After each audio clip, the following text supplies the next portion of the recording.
नमस्कार दोस्तों, स्वागत है आप सभी का हमारे चैनल पे। आज जो मैं आपके लिए वीडियो लेकर आया हूँ, ये एक्चुअली बहुत ज़्यादा सेंसिटिव कह सकते हैं, या फिर हो सकता है कि आप ये वीडियो देखने के बाद में, सारी बातें सुनने के बाद में आपको भी कहीं ना कहीं ऐसा फील हो जैसे हम लोगों को फील हुआ था। एक्चुअली जब हम लोग सिक्किम और दार्जिलिंग की ट्रिप पे थे तो इंदौर में हम लोग गए थे, तिब्बती रिफ्यूजी कैंप जो कि दार्जिलिंग में है। वहाँ पर हम लोग जिन लोगों से मिले, जो लोग वहाँ पर काम कर रहे थे, जो अंकल आंटी इतनी एज 80+, 85+ एज में जाके भी इतना बारीक काम कर रहे थे कि जिनको करने के लिए हम लोग यंग एज में भी सोचते हैं कि यार ये काम तो बहुत ज़्यादा टफ है। तो वो उस एज में जाके काम कर रहे थे वो, और हम उन लोगों से मिले। एक अंकल से हमारी बहुत देर तक बात हुई, लगभग 1 घंटे तक बात हुई, और उन्होंने जिस तरह से चीज़ें बताई थी सारी की सारी, कि तिब्बत में किस तरह से चीज़ें हुई, किस तरह से उन लोगों को तिब्बत छोड़ के इंडिया आना पड़ा और अलग अलग जगह पे जाकर रहना पड़ रहा है लोगों को। कोई यहाँ के रिफ्यूजी कैंप में है, कोई अरुणाचल प्रदेश के रिफ्यूजी कैंप में, कोई लद्दाख में है, कोई हिमाचल में है। इस तरह से लोग अलग अलग जगह जाकर रह रहे हैं और आज भी वो रिफ्यूजी हैं। तो उनकी बातें जिस तरह से दिल को छू गई थी, मतलब उन्होंने जो दर्द बयां करा अपनी बातों में, जो बताया कि किस तरह से कितना बुरा हो रहा है वहाँ के लोगों के साथ में, सुसाइड कर रहे हैं लोग, इतने ज़्यादा लोग मारे गए, और चाइना ने जिस तरह से उनको टॉर्चर किया, जिस तरह से उनको दबाया गया, वो सारी बातें जब पता चली ना, तो मतलब बहुत ज़्यादा अजीब सा हो गया था। तो कुछ कुछ टाइम के लिए तो मतलब मन में सिर्फ वही चल रहा था कि ऐसा हो कैसे सकता है इंसानियत के साथ, इंसानों के साथ। हम लोगों का ये फ़र्ज़ बनता है कि हम अगर कुछ नहीं कर सकते, मतलब हम तिब्बत जाकर लड़ नहीं सकते, हम उनकी बात को इतना आगे तक पहुंचा सकते हैं कि जो चीज़ें हो रही हैं तिब्बत में आज भी हो रही हैं वो तो ना हो। एटलीस्ट जो लोग यहाँ रह रहे हैं वो शांति के साथ रह सकें, और जो लोग वहाँ रह रहे हैं वो अपनी शांति, अपने चैन के साथ में तिब्बत में रह सकें। तो मेरा जो इस वीडियो को आप लोगों तक लाने का मकसद है वो यही है कि उन अंकल की और तिब्बत के लोगों की कुछ हेल्प हो सके हमारी वीडियो के थ्रू। तो आप लोगों से एक रिक्वेस्ट करना चाहता हूँ कि इस वीडियो को पूरा एंड तक देखना। जिन अंकल की बात मैं आप लोगों से कराना चाहता हूँ, उन अंकल की पूरी बात सुनना, और उसके बाद हो सके अगर आपको लगे कि हाँ ये वीडियो इतनी अच्छी है या फिर ये इन अंकल की बात को आगे पहुँचाना चाहिए, तो इस वीडियो को शेयर करना, जितना ज़्यादा हो सके उतना ज़्यादा शेयर करना। और आप अगर हमारे चैनल पर नए हैं तो हमारे चैनल को सब्सक्राइब जरूर कर लेना, वीडियो को लाइक ज़रूर करना, और इस वीडियो को शेयर करना बिल्कुल मत भूलना। जितना हो सके आप शेयर करेंगे उतना अच्छा होगा उन अंकल के लिए, तिब्बत के लोगों के लिए, जो मैं चाहता हूँ कि हो। इसीलिए ये वीडियो मैं अपने चैनल पर लेके आ रहा हूँ। तो 1951 में तिब्बत और चाइना के बीच में एक संधि साइन हुई थी, जिसको 17 पॉइंट संधि बोलते हैं, ट्रीटी बोलते हैं। उससे पहले चीन और तिब्बत अलग अलग थे। तिब्बत में बौद्ध धर्म आया था, बौद्ध धर्म उन्होंने फॉलो किया। दलाई लामा वहाँ पे बनाए जाते हैं। दलाई लामा लामा जो होते हैं वो मॉन्क, साधु या फिर उनके टीचर्स कह सकते हैं। उसमें सबसे ऊपर जो होते हैं टॉप में, उनको दलाई लामा कहा जाता है। तो अभी एक दलाई लामा हमारे इंडिया में रहते हैं, मैक्लोडगंज में। तो 1951 में एक ट्रीटी साइन हुई थी, जिसमें चाइना ने एक्चुअली अपनी फोर्स भेज के तिब्बत पे कब्जा कर लिया था और बहुत सारी चीज़ों पे कंट्रोल किया था। क्योंकि चाइना का मानना है एक राष्ट्र एक धर्म एक सोच, मतलब उनका नहीं मानना था कि बौद्ध धर्म हमारे देश में आए या फिर इस तरह से उनके आसपास भी कुछ चीज़ें ऐसी हों। तो उन्होंने जो ट्रीटी साइन कराई थी उसमें जितने भी ऑफिशियल्स थे तिब्बत के, उन सबके साइन कराए हुए। उनके पास ऑप्शन नहीं था, उनको साइन करने पड़े मजबूरी में। उस टाइम कंडीशंस ऐसी थी तिब्बत की। और जो दलाई लामा थे, तो उन जो अभी हैं रिसेंट में 1951 में, उन्होंने वो ट्रीटी पढ़ी थी और उनको भी एक्सेप्ट करनी पड़ी, क्योंकि उसमें चीज़ें सही लिखी हुई थी, कुछ भी ऐसा कुछ गलत नहीं लिखा हुआ था। लेकिन धीरे धीरे टाइम बढ़ता गया तो चीन अपनी बातों से मुकरता गया और तिब्बत पे और बौद्ध धर्म के लोगों पे ज़रूरत से ज़्यादा प्रेशर आता गया, उनके साथ बुरा होता गया। तो 1959 में दलाई लामा तिब्बत छोड़ के इंडिया आ गए थे, और उसके बाद में उनके पीछे पीछे बहुत सारे उनके अनुयायी, बहुत सारे तिब्बत के लोग इंडिया आ गए थे, जिसमें से कुछ लोग सिक्किम दार्जिलिंग में हैं। और उन्हीं में से एक अंकल से हमारी बात हुई थी। उन्होंने बताया जब वो 1959 में इंडिया आए थे तब वो सिर्फ 8 साल के थे, और उन्होंने मुझसे एक बात कही थी कि बेटा आप नाथुला पास गए थे, तो नाथुला पास पे लोगों को ब्रीथिंग का इशू होता है। मैंने कहा हाँ अंकल होता है। तो उन्होंने कहा था कि बेटा वो लोवेस्ट लेवल है हिमालय का, और हम तिब्बत से आए थे पूरा हिमालय क्रॉस करके, मतलब जहाँ पे लोग जाना भी सोच नहीं सकते, वहाँ से हम चीज़ें मतलब जगह क्रॉस करके, वो पहाड़, वो पर्वत, वो ग्लेशियर क्रॉस कर करके इंडिया आए थे। आते हुए रास्ते में न जाने हमारे कितने साथी मारे गए, कितने रिश्तेदार मारे गए, कोई ठंड से, कोई बुखार से, कोई गिर के, कोई जानवर के जरिए, बहुत सारे लोग मारे गए। कुछ बचे कुछ हम लोग यहाँ तक पहुँचे बड़ी मुश्किलों से, और आज यहाँ रह रहे हैं। भारत देश की सरकार ने और भारत के लोगों ने हमारा बहुत साथ दिया, हमें बहुत सारी चीज़ें प्रोवाइड कराई। लेकिन आज भी हमारे लोग तिब्बत में मर रहे हैं, सुसाइड कर रहे हैं, उनके साथ बुरा हो रहा है, बहुत सारी चीज़ें हो रही हैं। और जहाँ रिफ्यूजी कैंप था वहाँ पे जगह जगह लिखा हुआ था तिब्बत को बचाओ, तिब्बत को बचाओ। चाइना, मतलब चाइना के बारे में भी लिखा हुआ था कि चाइना किस तरह से उनके साथ बुरा कर रहा है। सबसे छोटे उम्र के जो कैदी हैं ना, वॉर प्रिजनर, वो भी तिब्बत के ही हैं। उनका भी फ़ोटो मैं आपको दिखाऊंगा। हम लोग काफ़ी सारी चीज़ कैप्चर करके लेके आए थे वहाँ से। तो अभी ये सारी बातें जो मैंने आपको बताई हैं, अब इन सब बातों के आगे चलते हैं। जिन अंकल से हमारी बात हुई थी उनकी बात अब सुनिए आप। उनकी बात सुन के मतलब सोचने की, शांति के साथ बैठ कर उनकी बात सुनना और समझने की कोशिश करना कि उनकी बातों में कितना दर्द है, वो क्या क्या बताना चाहते हैं आप लोगों को। और हो सके तो ज़रूर इस वीडियो को शेयर करना। हम लोगों ने जो फेस किया, एक टाइम पे हम भी किसी के गुलाम थे, हमारा देश भी किसी का गुलाम था, तो गुलामी कैसी होती है ये हम भारतीयों ने देखा है। तो मैं तो कभी नहीं चाहता कि कोई और देश किसी का गुलाम बने और उनको वो सब झेलना पड़े। तो जिस तरह से अंकल ने बताई चीज़ें, और एक चीज़ सोच के लगता है ना कि मतलब कोई इंसान अपने घर से कितनी दूर रह सकता है। आप खुद सोचिए, आप अपने घर से, अपने देश से कितनी दिन दूर रह सकते हो। और इन अंकल के बारे में सोचो कि ये अंकल बेचारे, और ये अंकल ही नहीं, इनके जैसे कितने लोग, वो कितने सालों से, मतलब 50-60 साल हो गए हैं। मतलब जब हमारा देश आज़ाद हुआ था उसके बाद में इनका देश गुलाम हो गया था। तो कब से ये लोग यहाँ रह रहे हैं। अब मतलब इतनी एज आ गई है कि अब कुछ बचा नहीं है इनके पास, ज़्यादा दिन भी नहीं बचे होंगे शायद। कुछ अंकल तो इतने ज़्यादा एज के हैं, इतने अंकल, कुछ अंकल आंटी इतनी ज़्यादा एज के हैं। तो मतलब कितना बुरा लगता होगा। हम अपने घर से ज़्यादा दिन दूर नहीं रह पाते, ये बेचारे अभी तक घर भी नहीं जा पाए।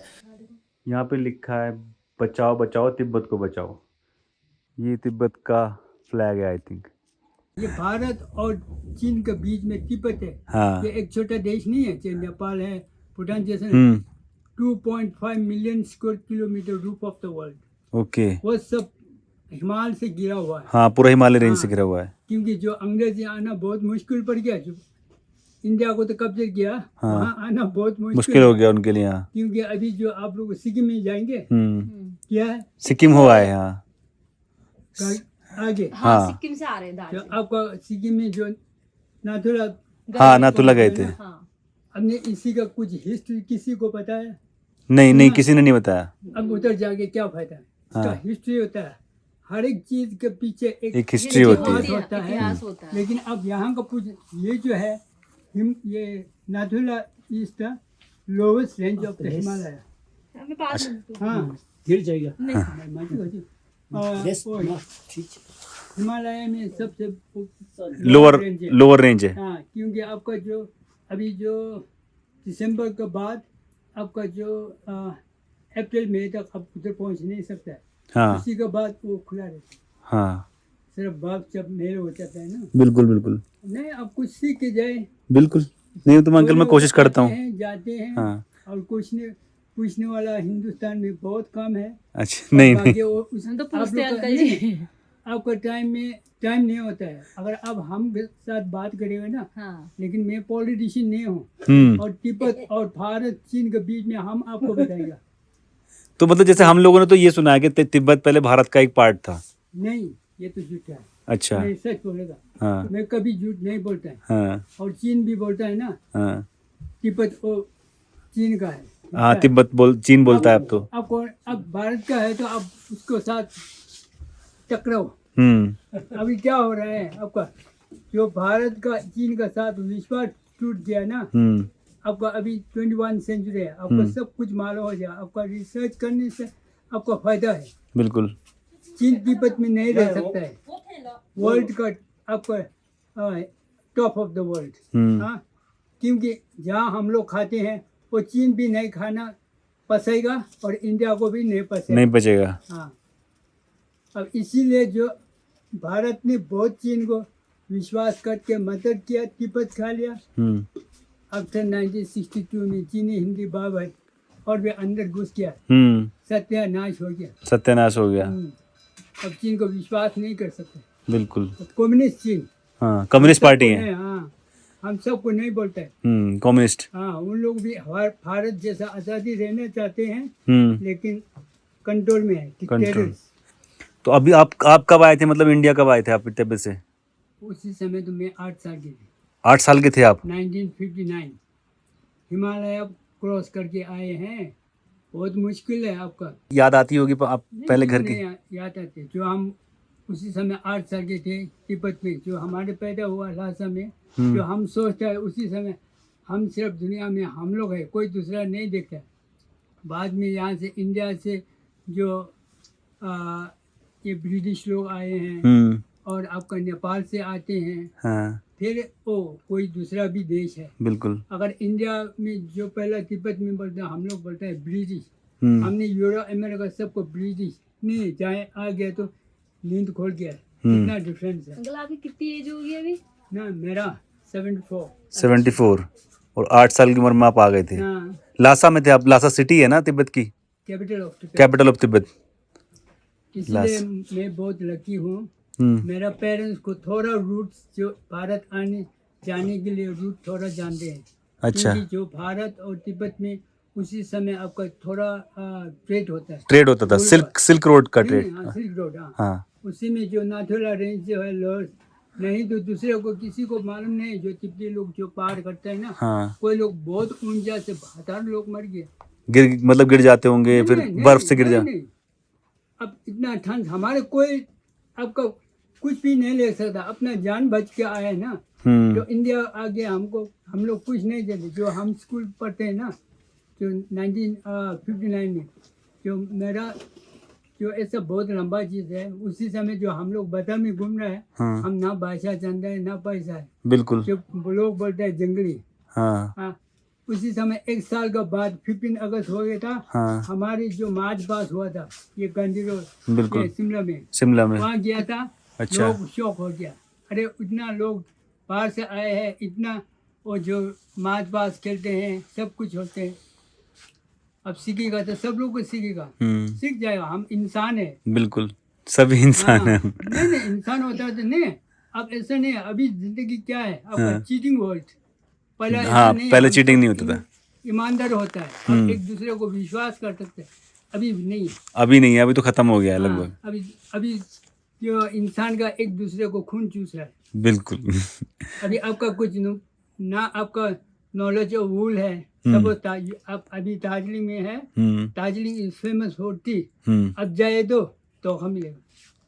तो आपका नॉलेज है नहीं है, किसी को पूछता भी नहीं है। बस नहीं अंकल, मेरी तो आदत है, मैं तो पूछता हूँ, क्वेरी करता हूँ, लोगों से सवाल करते हैं। नहीं, ये तो बहुत अच्छा है। ये ध्यान देना बहुत बिल्कुल, मैं तो जहाँ भी जाता हूँ मतलब पूछता जरूर हूँ लोगों से। अभी मैं नीचे ही पूछ रहा था, उनको मेरी बात समझ में नहीं आ रही थी। नीचे अंकल बैठे थे ना, वो 84 के अराउंड समथिंग थे। वो लोग तो ये आपका इंडिया का हीरो है। बांग्लादेश का वॉर में गया है ये। अच्छा।